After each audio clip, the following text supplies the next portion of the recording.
प्रेम से बोलिए शंकर भगवान की जय, गौरा माता की जय, कार्तिक गणेश की जय, हर हर महादेव। तो देखिए दीदी, आप सबके बीच बहुत सुंदर शिव चर्चा की कथा सुनाओ तनी। हमरी कथा के आप सब सुनी, शुरू से लास्ट तक सुनम, तब्बे कथा के भाव जानम कि कथा में का भाव रहल। तो आप सब दीदी हमरे कथा के सुनी। देखिए एगो गांव रहल, ओ गांव में एगो चंदन नाम के आदमी रहने। ओ गांव में एगो चंदन नाम के आदमी रहने। उ अपने पत्नी, अपने माई, अपने बेटा के साथे उ रहत रहने। अपने पत्नी, अपने माई, अपने बेटा के साथे उ रहत रहने। उनकर जौन माता श्री रहली, उनकर माई, तुनकर स्वभाव बहुत अहंकारी रहल। बहुत उनके अंदर घमंड रहल कि अपने आगे केहू के कुछ समझत नाय रहली, केहू के कुछ बुझत नाय रहली, केहू के उ बात मानत नाय रहली। जौन चंदन नाम के आदमी रहने, उनकर माई के स्वभाव बहुत बेकार रहल। देखी दीदी, उ अक्सर अपने बहू के साथे, अक्सर उ अपने पतोही के साथे बहुत बुरा बर्ताव करत रहली। कुछ भी बेचारी उ करत रहली, लेकिन हर चीज में उनकरे कमी रहत रहल। उ अपने पतोही से बहुत बुराई, बहुत कहीं बैठे तो अपने पतोही के उ बुराई गावत रहे। उ सब घर के काम बेचारी कर देत रहली, सारा घर के काम करवावत तो रहली। तब वो वैसन कौनो सामान रहे खाए वाला, तू ताला मार के धरे। अब बेचारी के जब भूख लगे खाए जा, तब वो उनके ताना मारे। हर समय अपने पतोहे के हर समय ताना मारत रहे, बिना ताना के उनके छोड़े ना आए। इतना ताना मारे लेकिन बेचारी कब्बो कुछ कहे नाय। जब उनकी नाई बर्दाश्त होखे, जब उनके नाई सहा, तब अपने स्वामी जी से कहे कि आपके माई है से हमके कहलिए, तू कहे कि जाए दो, कहलिए तो जाए दो, का भइल माई है ने। देखी इनके बहुत बढ़िया से अपन समझावत रहने, आ कहत रहने के करे ओर से बोली, के करे ओर से नाई बोली। देखी दीदी, ऐसे कुछ समय तक बीतल। लेकिन देखी जौन चंदन के पत्नी वाली, जौन चंदन के पत्नी सुमन वाली, उ बहुत देखी कितनो दुखित रहत रहली, लेकिन भगवान शिव के बहुत भक्त रहली। महादेव जी की उ बहुत पूजा करत रहली। सुमन इतना भगवान के भक्ति करत रहली, लेकिन भक्ति भी करत रहली।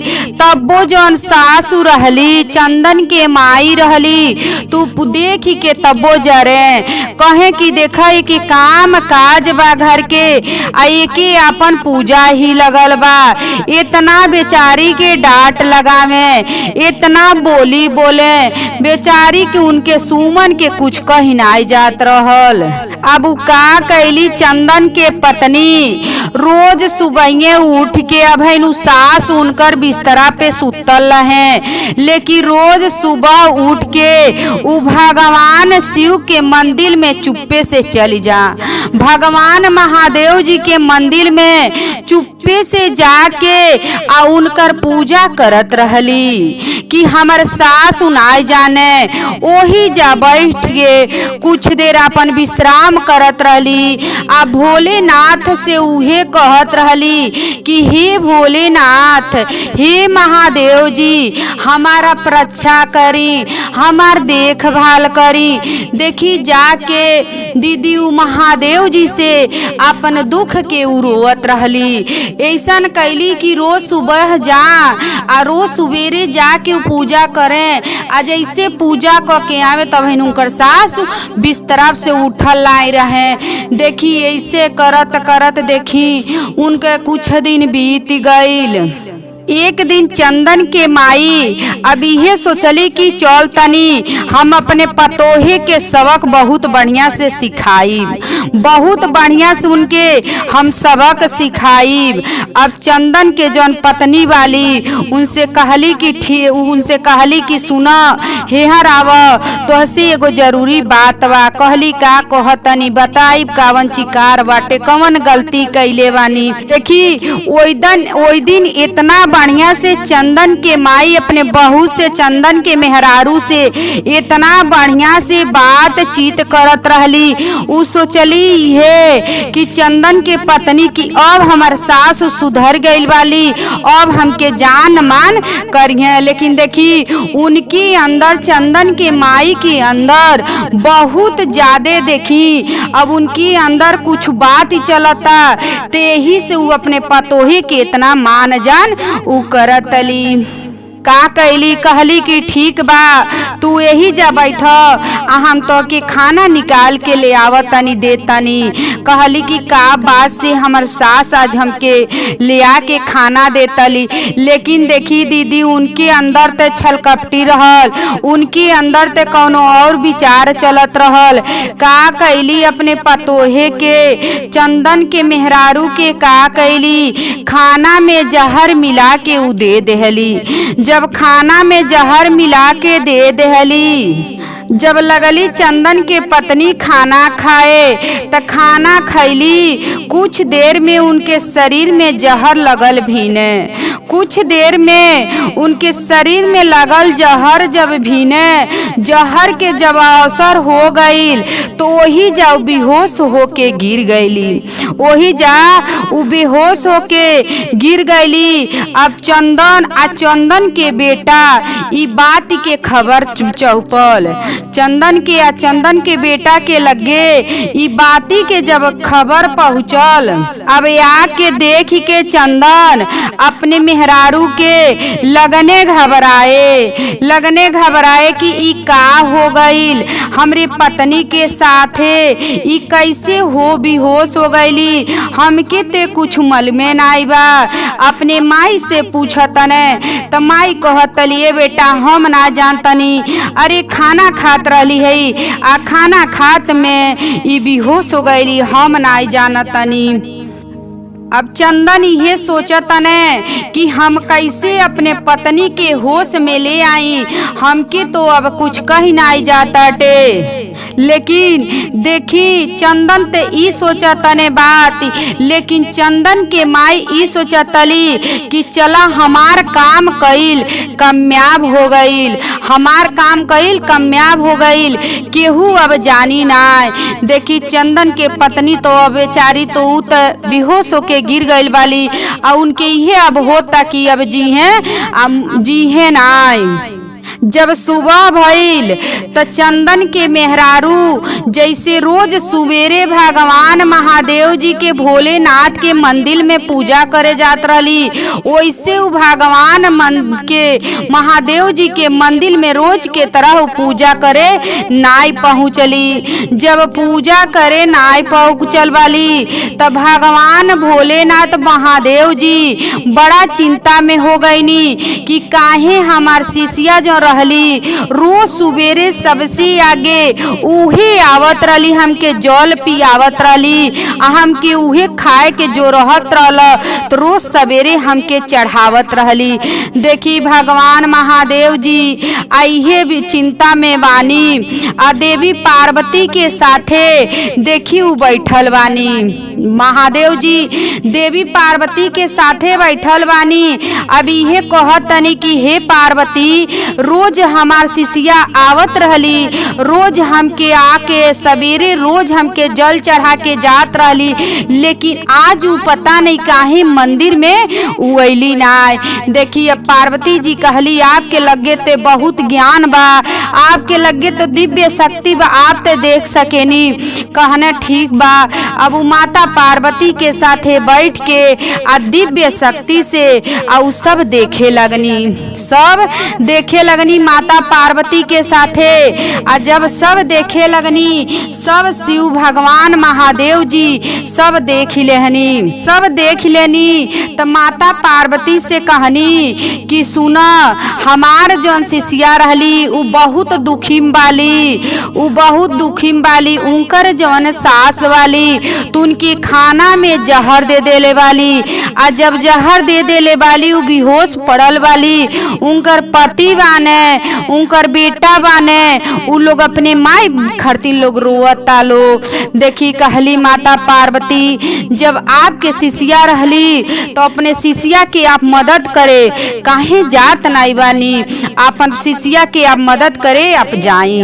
देखी दीदी, काहे से जौन चंदन के पत्नी रहली तब भगवान महादेव जी के उ सच्चे हृदय से उ पूजा करत रहली, सच्ची हृदय से उ पूजा करत रहली। अब देखी भगवान शिव एक संत के रूप में वहाँ आके प्रगट भइल बानी। जहाँ उनकर घर बाटे चंदन के, वही जब भगवान अब एगो संत के रूप में आके प्रगट भइल बानी। अब प्रगट होके उ कहतनी है कि चंदन से का ही भइल बाटे, चंदन से ही कहतनी कि ई का भइल बाटे। तब उ संत जी कहनी, तो जब उ सब चंदन बताओने तो संत जी ये कहनी कि का सुना, हम तो हसी एक बात कहतनी, अपनी पत्नी के एगो मंदिर बा, वही मंदिर पे तू लेके चल। कहने की ठीक बा, जैसे आप बतावत तनी हम वैसे करब, हमार कैसो पत्नी हमार ठीक हो जाई। देखी अब उस संत जी उ तो रहनी महादेव जी दीदी, आ संत जी उ चंदन से कहनी। आ जब चंदन से कहनी अब अपने पत्नी के लेके और मंदिर पे पहुँचल बाने, वो मंदिर पे पहुँचल बाने। अब उ कहनी संत जी कि ठीक बा, यही जा अपने पत्नी के यही जा लेटा दो, वही जा लेटा दे हने। आ वही जा का कहने गंगा जल संत जी निकलले बानी, आ गंगा जल निकाल के उनके चेहरा पे छिड़क देहनी। जब गंगा जल उनके चेहरा पे छिड़क देहले बानी तो गंगा जल के सुमन के जब चेहरा पे गइल बा, चंदन के पत्नी के चेहरा पे गइल बा, तो उनके थोड़ा थोड़ा होश आवे लगल बा, उनकर शरीर के पीड़ा दूर हटे लगल। जब दूर हटे लगल उनके शरीर में अब होश धीरे धीरे हो गई, तो उठ के उ बैठ गईली चंदन के मेहरारू। जब उठ के बैठ गईल वाली, जब उठ के बैठ गईली तो ई देख के चंदन और चंदन के बेटा बहुत खुश हो गए, लोग बहुत खुश हो गए लोग। ताकि चंदन सोचने हमार पत्नी के होश आ गई, आ उनकर बेटा सोचने कि हमार माई जीवित हो गईली। अब देखी लीलम तो बड़ी पछताए लगल वाली, चंदन के जौन माई वाली ई बहुत पछताए लगल वाली, अपने गलती पे उ शर्मिंदा करे लगल वाली, अपने गलती के उ सोचे लगली कि हम कहाँ से का हम गलती कैले बानी।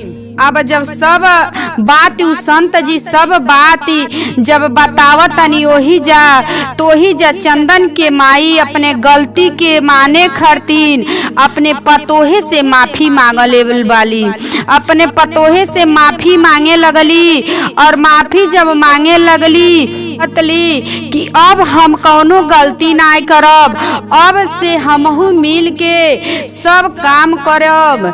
कहतली कि अब से मिल के हमहू सब काम करब, और वह भगवान के हमहू तोहरे साथे भगवान के भक्ति करब, हमहू शिव के भक्ति करब। भगवान शिव और ममता के भगवान शिव के से हमहू मांगम कि हे भगवान शिव, हमहू जौन गलती कैले बानी वो गलती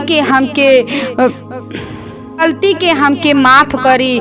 हमहू माता पार्वती से आ महादेव जी से हमहू ये कहब। अब वहाँ संत जी देख के बहुत प्रसन्न भैनी, आ प्रसन्न होके वही जैसे गायब हो गईनी, अंतर्ध्यान हो गईनी। जब अंतर्ध्यान हो गईनी तब वही जा चंदन के पत्नी ये जनली, ये कहली उ केहू ना रहल, उ महादेव जी आयल हनी, आ हमार रक्षा करे आयल हनी, हमार रक्षा करे आयल हनी। वही जा उ कहली अपने सास से कि देखी आप रोज बिस्तर पे सुतल रहत रहनी, लेकिन रोज रोज सवेरे हम चुप्पे से आके आ महादेव जी के हम रोज पूजा करे जात रहनी, लेकिन हमरे साथे अब जब गलत कैनी तो हमार देखी आज महादेव जी हमार रक्षा कैले बानी।